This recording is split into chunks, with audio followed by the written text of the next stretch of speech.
Ngayong araw po, ika-11 ng Marso, ay inaalala po natin ang nangyari noong nakaraang taon.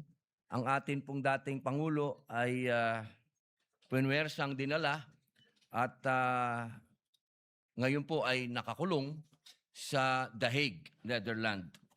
At ako po ay nais ko lamang pong ipaalala sa ating mga kababayan na ang Senado po ay hindi naging tahimik dito dahil nagkaroon po tayo ng resolution number 28 na ito po ay yung expressing the sense of the Senate requesting the International Criminal Court to hold former President Rodrigo Roa Duterte under house arrest for humanitarian considerations.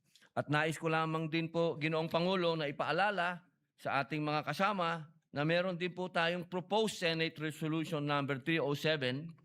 Ito po yung resolution expressing the sense of the Senate of the Philippines to protect all Filipinos against extraordinary rendition and guarantee them reasonable time prior to their surrender by or extradition from the Philippines to seek redress from the courts and avail of legal remedies. Yun lamang po, mahal ng Ginoong Pangulo. Maraming salamat. Thank you.